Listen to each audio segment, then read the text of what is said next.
E nós estamos de volta com o Bastidores do Poder. E é o seguinte, gente, nós vamos falar agora sobre um assunto que ontem tirou a paz de muita gente, um aumento no preço da bandeira 2 de energia por causa dessa crise hídrica que a gente está enfrentando. Quem vai falar conosco sobre isso é o deputado Beto Pereira, do Mato Grosso do Sul. Deputado, muito bom dia para o senhor.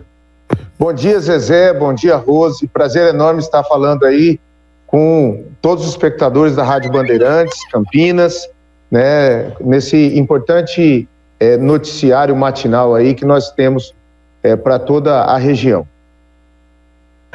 Bom, e deputado, a gente está vendo aí o governo, embora dizendo que não há possibilidade de racionamento de energia e coisa e tal, mas essa semana nós tivemos o ministro Minas e Energia indo à TV fazer um pronunciamento, descartar racionamento, mas pedir uso moderado de energia e dizendo que logo vai apresentar uma proposta aí para incentivar as empresas, principalmente indústrias, a economizarem energia, usarem a energia em horários distintos e coisa e tal. O que está acontecendo? O senhor tem informação sobre essas questões, deputado? Zezé, na semana passada, o ministro Bento Albuquerque, né, ministro de Minas e Energia, esteve no Congresso na Comissão de Minas e Energia. Na semana retrasada, o presidente da ANEEL, né, André Pepetoni, esteve também na comissão. E ambos estão aí anunciando, né, uma crise energética que nós já sabíamos, né? Nós já sabíamos que os níveis hídricos dos reservatórios das nossas hidrelétricas estão nos piores parâmetros dos últimos 90 anos, né? Nós estamos anunciando há algum tempo que todas as nossas termoelétricas precisariam ser ligadas, né? E, por último, né, ambos, tanto o presidente da ANEEL quanto o ministro, reconheceram esta situação e buscam aí acelerar, né, palavras do próprio André Pepetoni à comissão, que irão acelerar os processos de geração que já estão prestes a serem finalizados, buscar que esses projetos entrem o quanto antes em funcionamento. Em paralelo a isso, uma campanha, né, de uso racional da energia será feita, né, para que nos horários de pico haja uma diminuição do consumo e também que seja feito por parte das indústrias, né, uma mudança, um planejamento de turno aí, oferecendo condições mais vantajosas, né, para as empresas mudarem aí o horário de pico de consumo. Todas essas ações são fruto, né, de, claro, um problema que nós estamos e entendemos que é um problema climático, mas somado à falta de planejamento, né, nos investimentos em energia no país, em geração de energia. Se nós observarmos que isso tem sido recorrente nos últimos anos, e se nós observarmos que nós temos utilizado e temos tido um déficit energético todos os anos neste período de estiagem, isso não é algo que é por conta única e exclusivamente de uma estiagem um pouco mais acentuada. Nós precisamos saber que isso é falta realmente de planejamento de investimento na geração. Pois é, deputada, é exatamente nessa história que eu quero entrar. Nós tivemos aí, né, na época do Fernando Henrique, a história dos apagões e que o Brasil ficou marcado por aquilo. Houve uma promessa dos gestores públicos em investimento para que o Brasil não passasse novamente por isso. Nós sabemos, por exemplo, que com a Covid houve uma desaceleração da economia, e se nós estivéssemos em pleno vapor, o uso da energia seria muito maior, a gente poderia estar numa outra crise.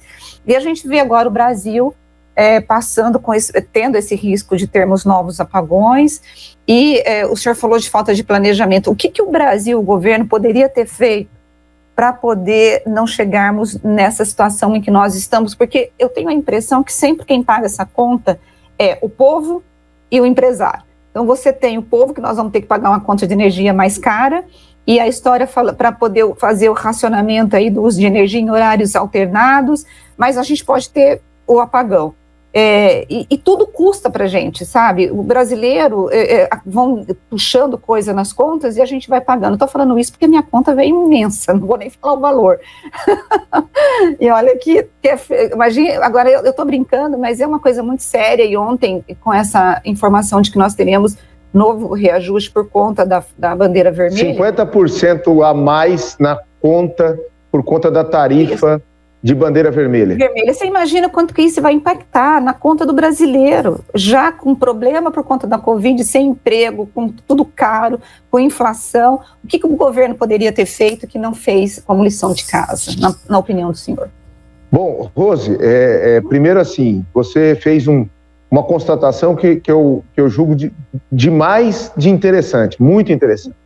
É a questão do crescimento do país. Nós tivéssemos num ritmo de crescimento aí nos últimos 4, 5 anos acentuado, né? Não tivéssemos tido a pandemia que restringiu os indicadores de crescimento, nós teríamos aí uma crise muito maior. Nós estamos falando de uma crise energética anunciada que vai ser grave realmente, mas sem aí um crescimento constante do país nos últimos anos. Se nós tivéssemos aí, com certeza, o cenário seria muito pior, né? O brasileiro vai sentir os impactos disso no bolso, né?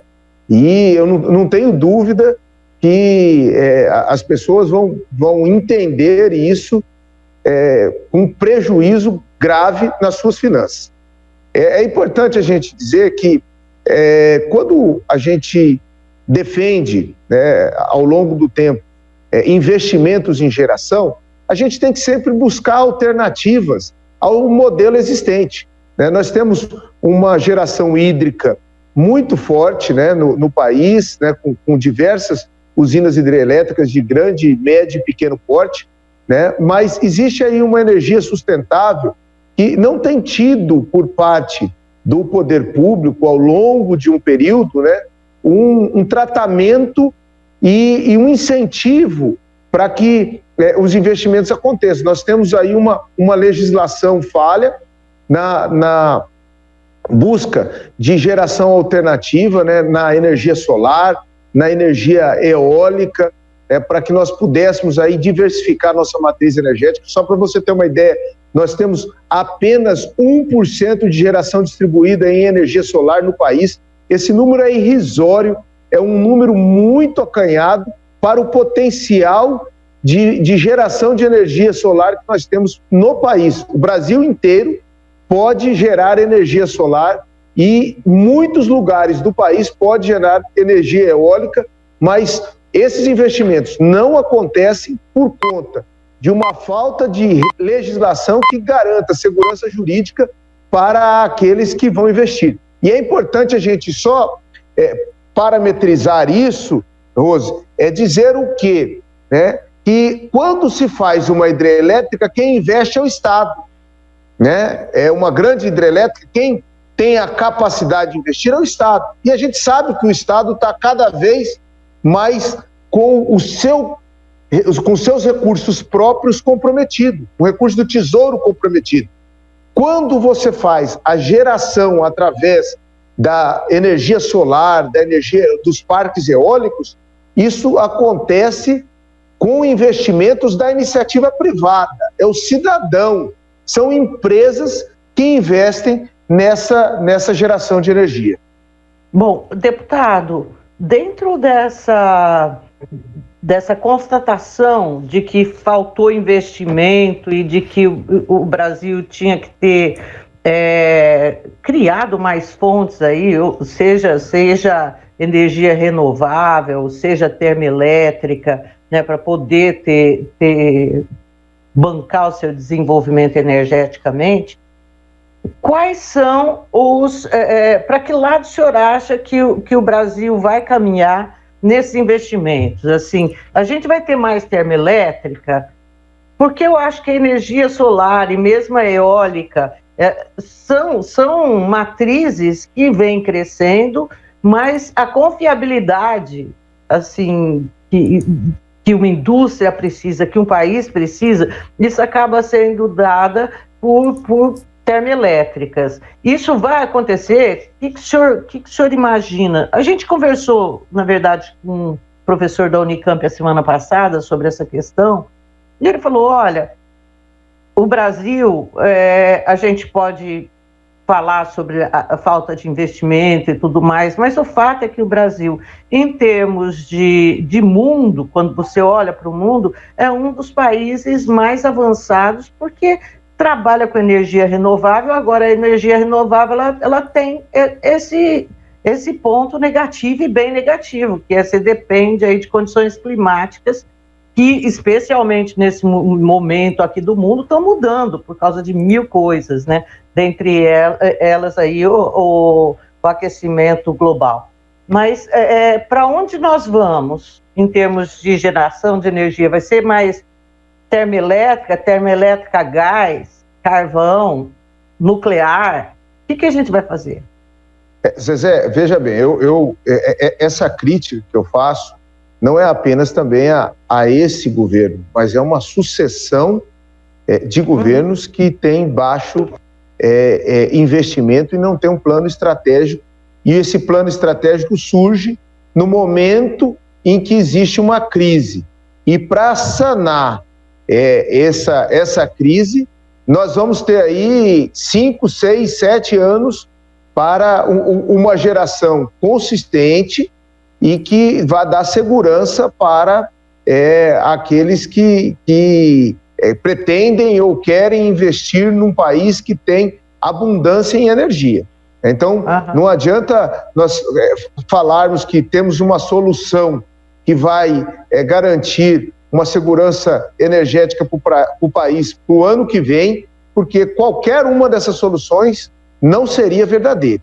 Nós temos que ter um plano estratégico que vá acrescentando a nossa matriz ano a ano e dando à nossa matriz ano a ano consistência, né? Consistência no crescimento e na distribuição e que isso seja sólido.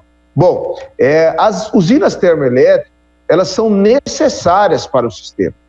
Elas são usinas que precisam dar a estabilidade ao sistema. Então, nós sempre vamos conviver com usinas termoelétricas dentro do nosso sistema. Mas, né, nós não podemos ter dependência dessas usinas. Nós não podemos ter nessas usinas aquilo que garanta, né, a solidez do sistema. Nós temos que ter elas como muletas, como algo que faça apenas um fundo de reserva, né? Algo que seja aí parcial e não tenha aí essa participação tão grande na nossa matriz. Dentro desse pacote, qual que seria a coluna que o senhor defende para poder ter essa opção de oferta de energia? Seria... Nós precisamos aí ter 15% a 20% de energia. Um sistema ideal teria 15% a 20% de energia gerada por térmicas, né? A matriz nossa de hidrelétricas, né, teria o maior papel e a maior parcela, a parcela mais significativa de todo o sistema, como tem hoje, mas vem diminuindo ano a ano, né? E aí a sazonalidade, a Zezé falou muito bem dos intempéries climáticos, né? Ocorrem e cada vez estão sendo mais consecutivos, assim, mais recorrentes. O que a gente entende? Que a matriz solar, né? A matriz solar ela entra justamente no momento em que falta chuva e sobra sol, né? É algo que complementa muito, né, aquilo que hoje já é o sistema energético do país. Então você tem, por um lado, energia sendo gerada com abundância nos momentos de maior índice pluviométrico, e você tem uma menor demanda quando o índice pluviométrico está baixo e os reservatórios, consequentemente, também baixam. Então, você fazer a geração por energia solar, principalmente nesses momentos, garantem aí, você está lutando contra as sazonalidades, né? Da mesma forma, a geração que acontece hoje eólica, né? Ela garante aí geração durante todo o ano, né? Nós temos períodos que tem mais ou menos incidência de ventos, mas durante todo o ano existem essas correntes que passam principalmente na região nordeste do país, que garantem aí uma produção constante a essa matriz energética também. O senhor falou que... Pode falar, Zezé. Bom, a comissão aí da Câmara recebeu o ministro, recebeu o presidente da ANEEL, e o senhor deve ter ouvido também a fala essa semana em cadeia nacional do ministro. Mas, assim, de fato, nós corremos o risco de ter apagão? Olha, eu vejo que nós não podemos fazer aqui nem um tipo de previsão, até porque nós estamos no início da estiagem. Nós estamos no início da estiagem. O período de estiagem iniciou-se no final do mês de maio, né, e ele vai se findar quando? Né? Ao final do mês de setembro, né, quando começam aí as primeiras chuvas na região centro-sul do país. Né? Então, nós ainda não podemos aí dimensionar o tamanho e a extensão desse problema, né? E por estar sendo anunciado com tamanha brevidade, nós não estamos anunciando isso ao final do mês de julho, começo do mês de agosto. Nós estamos anunciando isso no final do mês de junho. Então, realmente, nós não podemos fazer aí uma previsão consistente se nós vamos ter ou não um apagão. Mas, com certeza, interrupções e o sistema está com a luz vermelha acesa, eu não tenho dúvida que isso é uma realidade que hoje nós estamos vivenciando. Deputado, o senhor falou que existe um problema de legislação em relação à produção de energia alternativa, né? Que tipo de problema é esse? Eu sei que tem um projeto de energia solar que está tramitando na Câmara há mais de 2 anos e ainda não foi votado. E uma outra questão que eu gostaria de colocar para o senhor sempre que eu faço matéria, a gente tem o custo da energia solar, que ainda ela é cara no sentido do investimento. Ela tem um retorno muito positivo. Mas o senhor acha que é possível popularizar a energia solar no Brasil? Então, a questão da legislação e da popularização. Uhum. Tramita na Câmara Federal o projeto 5829, de 2019, que está pensado, um projeto meu, que é o 2215 de 2020, que o 5829 de autoria do deputado Silas Câmara e o 2215 de minha autoria.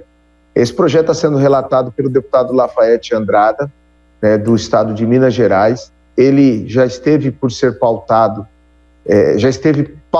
inclusive, durante 3 a 4 semanas consecutivas, né, ele não fora votado por conta aí de alguns ajustes que são necessários aí, principalmente com as distribuidoras de energia, né? E essa iniciativa surgiu quando?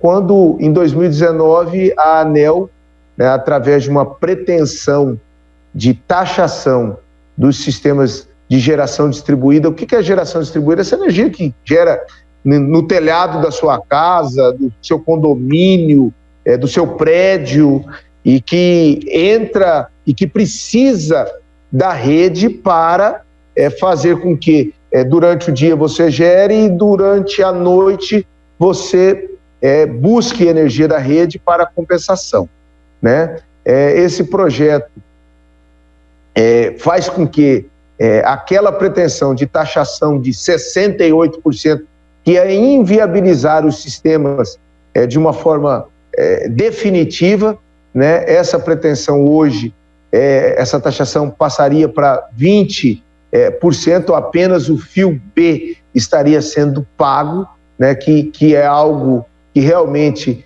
é necessário para o equilíbrio do sistema, né? Nós entendemos que é necessário para o equilíbrio do sistema e que não inviabiliza os investimentos em geração distribuída, né?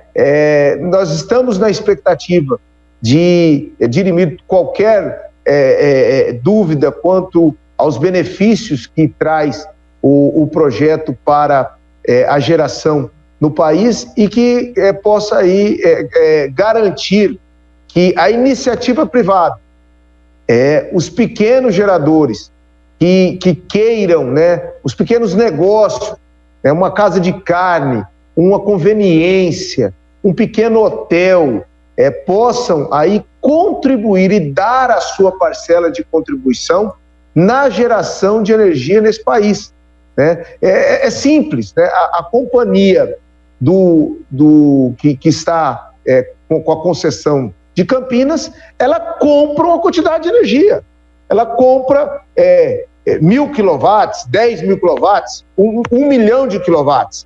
Ela, a partir do momento que o sistema de dentro de Campinas estiver gerando 5% disso, ao invés dela comprar 1.000, né, ao invés dela comprar 100%, ela vai estar comprando 95%. É muito simples a equação. O quanto que a geração distribuída ela pode fazer. E o que acontece? Por que a geração distribuída? Porque cada um no seu sistema.